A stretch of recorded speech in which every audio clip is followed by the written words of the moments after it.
Assalamualaikum warahmatullahi wabarakatuh. Selamat pagi, apa kabar semua? Semoga sehat selalu ya. Untuk semua tetap semangat walaupun kita hanya belajar dari rumah. Oke, untuk kimia kita masih tetap membahas sifat koligatif larutan. Nah, di sini kita akan bahas tentang penurunan titik beku. Makanya backgroundnya ibu guru kasih es krim ya. Nanti bagaimana terjadi es krim itu kita bahas di belakang. Oke, untuk KD-nya masih sama, kita menganalisis fenomena sifat koligatif larutan. Nah, pada saat ini kita akan fenomena untuk penurunan titik beku. Kemudian tujuan juga sama. Nah, di sini untuk indikatornya Ibu mengacu pada mengamati penurunan titik beku suatu zat cair akibat penambahan zat terlarut ya. Jadi nanti ada pelarut, kemudian kita tambahkan zat terlarut. Nah, zat terlarut ini dalam tanda kutip dia sukar larut ya, sehingga dia menahan titik beku larutannya. Oke. Sebelum kita masuk ke situ, ingat kembali di video-video sebelumnya apa itu sifat koligatif larutan ya. Kemudian apa saja sifat koligatif larutan itu? Nah, di sini yang Ibu sampaikan sedikit tentang sifat koligatif larutan itu ada 4 ya. Ada penurunan tekanan uap, ada kenaikan titik didih, itu sudah kita bahas kemarin. Ada penurunan titik beku yang kita bahas sekarang. Nah, ada juga tekanan osmotik nanti terakhir ya, pertemuan berikut. Oke, untuk penurunan titik beku di sini ada gambar sekilas, yaitu ada proses peleburan atau pencairan salju ya, peleburan salju. Jadi di situ mereka sebarkan garam sehingga dia bisa menyatu dengan saljunya, dengan esnya itu, sehingga dia meleleh. Jadi dia menurunkan titik beku. Nah, besarnya seberapa, cara menentukan delta TF-nya itu atau penurunan titik bekunya itu bagaimana? Ini yang kita bahas sekarang. Oke. Nah, di sini penurunan titik beku. Jadi sebelum kita ke delta TF, kita harus tahu dulu apa itu titik beku. Kenapa ada membeku? Kenapa ada es? Ya. Nah, di sini titik beku itu adalah suhu pada saat fase cair dan fase padat itu dia berada bersama-sama atau dia dalam keadaan setimbang sehingga dia membeku. Ya, jadi fase cair dan fase padatnya itu bersama-sama. Nah, di sini suatu larutan akan membeku pada suhu yang lebih rendah dibandingkan titik beku air. Berapa titik beku air? Yaitu 0 derajat Celcius. Jadi ketika dia di bawahnya 0 derajat dia bawah titik beku air, berarti dia akan membeku. Oke, kemudian selisih antara titik beku pelarut murni dengan titik beku larutan disebut penurunan titik beku larutan. Itu delta TF yang mau kita cari. Nah, di sini ada penjelasan sedikit dengan diagram ya, diagram perubahan cair padat. Jadi dia dari cair ke padat. Nah, di sini ini dari padat ke cair ya. Minta maaf, di situ dia dari padat ke cair. Jadi dia meleleh ya.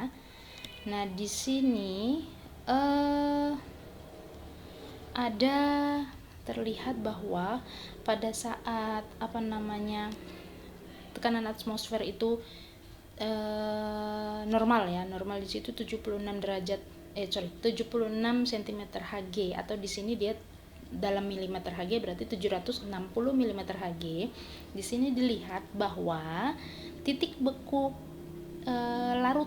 titik beku larutan itu dia berada di bawah dari titik beku pelarut murni, atau dia nilainya lebih rendah daripada titik beku pelarut murni. Ya, dia lebih rendah daripada pelarut murni atau lebih rendah daripada 0 derajat Celcius. Nah, selisih dari titik beku pelarutnya dengan titik beku larutannya, nah itu yang namanya delta TF. Nah, bagaimana mencarinya? Nanti masih ada penjelasan sedikit. Oke, pengaruh penambahan zat terlarut non volatil yang sukar larut ya. Titik beku larutan lebih kecil daripada titik beku pelarut murni. Sudah jelas tadi di diagramnya. Kemudian terjadi penurunan titik beku sebesar. Nah, ini dia delta TF-nya, berarti TF0 dikurang TF titik beku pelarut murni dikurang titik beku larutan. Ya. Oke, untuk penurunan titik beku, dia merupakan sifat koligatif karena nilainya berbanding lurus dengan jumlah partikel semua zat terlarut dalam larutan. ya, di mana konsentrasi ini dinyatakan dengan besaran molalitas sama seperti kemarin delta TB. Jadi kita masih pakai molalitas. Kalau waktu tekanan uap kita pakai X, fraksi mol. Tapi kalau untuk delta TB, delta TF kita pakai molalitas M kecil. Oke, lanjut. Kita ke rumus. Di sini delta TF itu sama dengan titik beku pelarut murni dikurangi titik beku larutan, ini yang tadi. Nah, di sini berarti TF-nya dapat TF0 atau titik beku pelarut murni dikurang dengan delta TF-nya. Nah, TF-nya berarti 0 dikurang delta TF. Kenapa 0? Karena di sini kita pakai dengan pelarutnya murni itu adalah air. Jadi hati-hati nanti lihat soal, kalau pelarutnya misalnya bukan air di situ ya berarti ikut yang ada di soal itu. Ya, tapi tetap dikasih tahu kalau dia air ya tetap dia air. Oke. Untuk di situ keterangannya sama, ada penurunan titik beku, ada titik beku pelarut murni, titik beku larutan. Oke, kita lanjut. Untuk delta TF-nya, delta TF-nya sama dengan molalitas dikali KF atau konstanta atau tetapan. Nah, ini sama dengan delta TB kemarin, hanya kalau delta TB kemarin kita pakai KB, ya. Kalau di sini sekarang kita pakai KF. Oke, dimana M-nya, ingat kembali M-nya itu adalah gram per mr kali 1000 per P, sehingga rumusnya kita dapat delta TF sama dengan gram per mr kali 1000 per P dikali KF. Ya, ingat jangan KB lagi karena di sini sudah delta TF, kita pakai KF. Oke, untuk yang untuk keterangannya ada di bawah semua. Ya, gramnya sama, tetap gram terlarut, P-nya massa pelarut, semua dalam gram. MR itu massa molekul reaktif zat terlarut, ya. Oke, untuk contoh soal. Ya, di sini diketahui ada gram urea 30, kemudian MR-nya 60, dilarutkan ke dalam 100 gram air. Nah, yang ditanyakan di sini adalah tentukan penurunan titik beku dan titik beku larutan jika KF-nya air sama dengan 1,86 derajat Celcius. Oke, untuk penyelesaian seperti biasa diketahui di situ ada gram ureanya ada, MR ureanya ada, gram airnya atau P-nya ada, KB air. Oh, sorry, di sini KF ya. Nanti tolong diganti di situ KF air. Oke, di sini ganti langsung.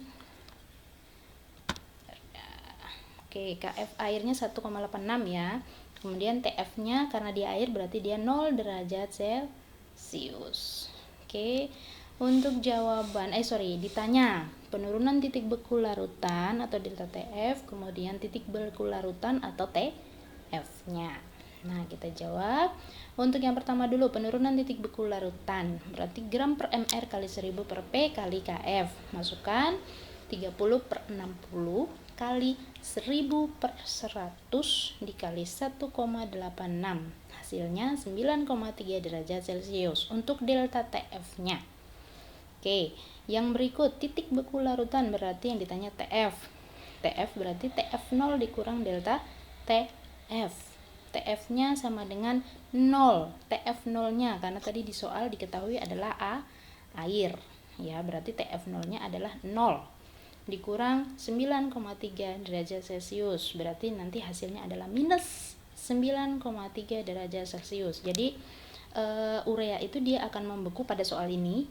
Pada soal ini urea itu akan membeku pada saat suhunya adalah min 9,3 derajat Celcius. Gitu ya. Nah, jadi penurunan titik beku larutan adalah 9,3 derajat Celcius tanpa minus.